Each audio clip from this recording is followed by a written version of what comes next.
बिस्मिल्लाहिर्रहमानिर्रहीम। Dear students, अस्सलामु अलैकुम। लर्निंग विद उमर फ़ारूक में आपको खुशामदीद कहता हूँ। जैसा कि आपके इल्म में है कि इससे पहले वीडियो लेक्चर में हम एक्सरसाइज 2.1 को सॉल्व कर रहे थे। उसके हमने 5 सवाल हल किए थे। आज अगले सवालों को सॉल्व करते हैं और देखते हैं कि उनका सलूशन किस तरह से निकल के आता है। क्वेश्चन नंबर 6 है, exercise 2.1 FSc part 1। What is difference between, यानी क्या फ़र्क है। ये दो हमारे पास सेट लिखे हुए हैं, इन दोनों में क्या फ़र्क है। डियर स्टूडेंट्स, जो पहला सेट है इसमें दो एलिमेंट है, यानी ए कॉमा बी, दो एलिमेंट है इसमें। जबकि जो दूसरा सेट है इसमें सेट की जो ब्रैकेट्स हैं ये डबल लगी हुई है। इसका मतलब ये हुआ कि सेट जो है वो ए कॉमा बी जो है ये एक एलिमेंट है। इसमें दो एलिमेंट थे और सेट की ब्रैकेट्स थी। इसमें पहले ब्रैकेट्स लगी हुई हैं, फिर उसके बाद ब्रैकेट्स लगी हुई हैं। तो ब्रैकेट्स विद इन ब्रैकेट्स, जो विद इन ब्रैकेट्स हैं वो एक एलिमेंट तस्वुर होगा। So A comma B is a set having two elements, और जो दूसरा है ए कॉमा बी ब्रैकेट और फिर ब्रैकेट हैविंग वन एलिमेंट। तो एक में दो एलिमेंट्स हैं और एक में एक एलिमेंट है। आगे 7वां सवाल है, which of the following true, कि इनमें से कौन से दुरुस्त हैं। तो पहला देखें 1 और 2 लिखा हुआ है, उसके बाद लिखा हुआ है 2 और 1। आप याद रखिए सेट्स के एलिमेंट्स को चेंज करने से उसमें कोई फ़र्क नहीं आता। चेंज से मुराद ये ले रहा हूँ कि जस्ट उनकी पोजीशन चेंज करनी है। मसलन यहाँ 1 2 लिखा हुआ है तो यहाँ एलिमेंट तो वही है, जस्ट उनकी पोजीशन चेंज की हुई है। पहले 2 है, बाद में 1 है। तो ऐसा करने से सेट पे कोई फ़र्क नहीं आता है, सेट वैसे का वैसे ही रहता है। तो ये बात ट्रू है। दूसरा है फाई एक सबसेट है इस सेट का। तो आपको मैंने पहले इससे वीडियो लेक्चर में कहा था कि फाई और वो सेट खुद दो इम्प्रॉपर सबसेट होते हैं हर किसी सेट के। तो ये बात ट्रू है कि फाई जो है वो कोई भी सेट अगर हम लेंगे तो फाई उसका सबसेट होगा। तो ये बात दुरुस्त है, क्योंकि फाई हर किसी सबसेट का, हर किसी सेट का जो है वो इम्प्रॉपर सबसेट होता है। आगे ये सेट है ये लिखा हुआ है सुपर सेट है इसका। तो ये बात गलत है, क्योंकि ये सेट में एक एलिमेंट है और इस सेट में एक और तरह के एलिमेंट है। तो ये फॉल्स है। चौथा सवाल देखते हैं कि ये क्या इसको बिलोंग करता है। तो हाँ, ये इसको बिलोंग करता है, यानी ये वाला हिस्सा इस सेट के अंदर ही मौजूद है। उसकी वजह ये है कि अगर आप गौर करें तो ये एलिमेंट है, तो ये एलिमेंट जो है ये इस सेट के वो बिलोंग करके दिखाया गया है। तो ये बात दुरुस्त है कि ये इस सेट को बिलोंग करता है। उसके बाद आगे 5वां पार्ट देखते हैं, ए इसको बिलोंग करता है। तो ये बात गलत है, क्योंकि ये वाला जो एलिमेंट है ये और तरह से लिखा हुआ है, सेट विद इन सेट है, जबकि यहाँ पर सिर्फ एक लिखा हुआ है ए। तो लिहाजा ये इसको बिलोंग नहीं करता है। उसके बाद 6ठा सवाल देखिए कि फाई इसको बिलोंग करता है या नहीं करता है। तो ये गलत बात है, फाई इसको बिलोंग नहीं करता है। उसकी वजह ये है कि यहाँ पर सिर्फ एक ही एलिमेंट ऐसा है जो ए की फॉर्म में लिखा हुआ है, सिर्फ वही इस सेट को बिलोंग करता है। आगे सवाल नंबर 8 है, right the number of elements of the power set. Just हमने ये बताना है कि कितने सबसेट्स, पॉसिबल सबसेट्स आते हैं, उनका नंबर क्या है। तो देखिए पहला एम्प्टी सेट है। पावर सेट की तादाद को बनाने का फॉर्मूला होता है 2 पावर n, यानी 2 लगा के जितने एलिमेंट्स हैं उनकी तादाद लिख देते हैं। तो पहला सेट क्या है, फाई के अंदर कोई एलिमेंट नहीं है, तो 2 की पावर 0 आ गया। तो इसका कितना बनेगा, पावर सेट 1 बनेगा। आगे दूसरा सवाल है 0 और 1, यानी दो एलिमेंट हैं, तो 2 की पावर क्या लगाएंगे, 2 लगाएंगे। तो इसके कितने एलिमेंट आ जाएंगे, 4 आ जाएंगे। इसका जवाब 4 निकलेगा। तो इसके कितने पावर सेट बन सकते हैं, वो 4 बन सकते हैं। आगे 1 2 3 4 5 6 7, इसमें 7 एलिमेंट है, तो 2 की पावर 7 जो है वो 128 बनता है। तो इसके 128 पॉसिबल पावर सेट निकल आएंगे। इसके बाद आगे जी क्वेश्चन नंबर 4 है, 0 से लेके 7 तक नंबर हैं, ये 8 बनते हैं। तो पावर सेट की तादाद यानी 2 पावर 8 लिखेंगे और ये 256 आ जाएगा। उसके बाद ए है और आगे देखें ये ब्रैकेट लगी हुई है, इसका मतलब है एक एलिमेंट ए है और एक एलिमेंट ये ब्रैकेट के अंदर वाला है। तो 2 की पावर 2 करेंगे तो टोटल 4 इसके एलिमेंट आ जाएंगे। एक ये एलिमेंट है, एक ये एलिमेंट है, एक ये एलिमेंट है, यानी 3 एलिमेंट है। तो 2 की पावर 3 आ जाएगी। टोटल इसके पावर सेट की तादाद जो है वो 8 निकल आएगी।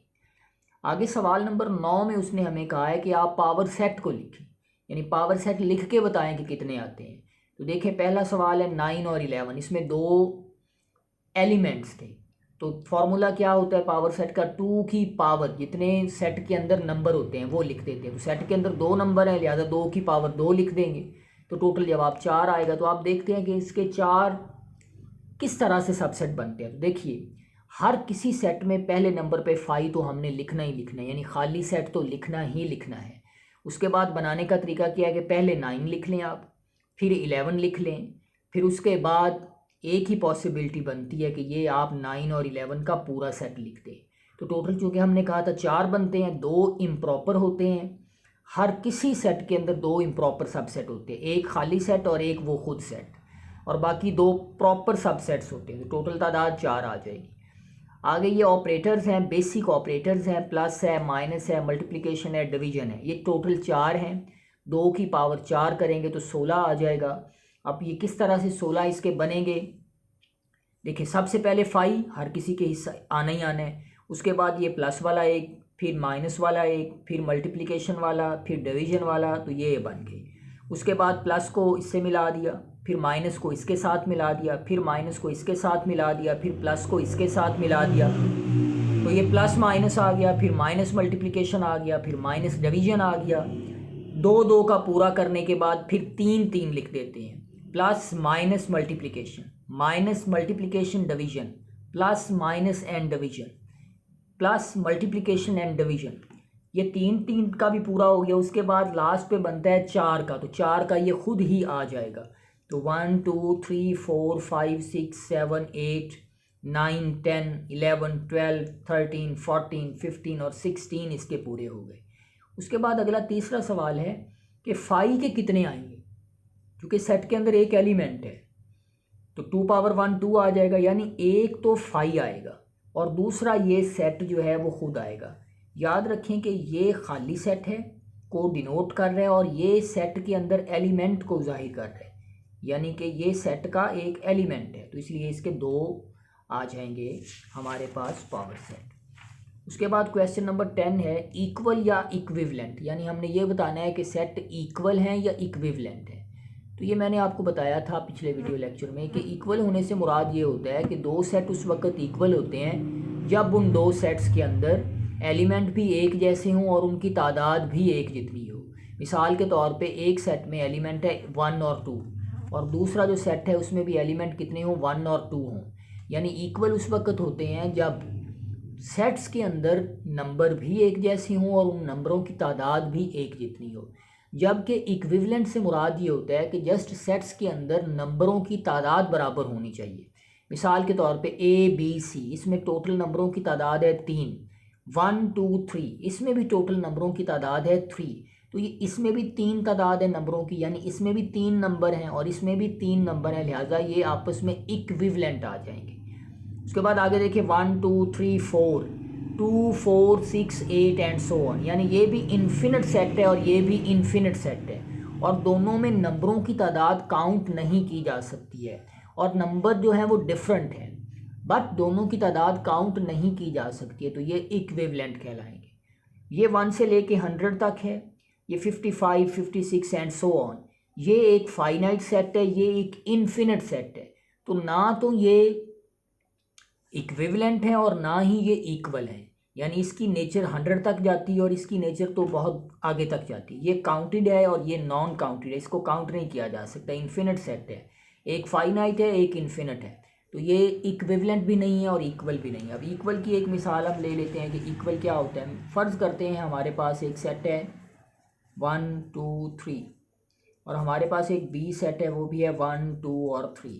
तो देखें इसमें भी 3 नंबर हैं, इसमें भी 3 नंबर हैं और नंबर भी एक जैसे हैं, ये 1 है यहाँ भी 1 है, ये 2 है यहाँ भी 2 है, ये 3 है ये यहाँ भी 3 है, तो इसको हम क्या कहेंगे, इसको कहेंगे कि इक्वल सेट्स हैं, यानी A इक्वल किसके है, B के, ये दोनों आपस में क्या आ जाएंगे, इक्वल आ जाएंगे।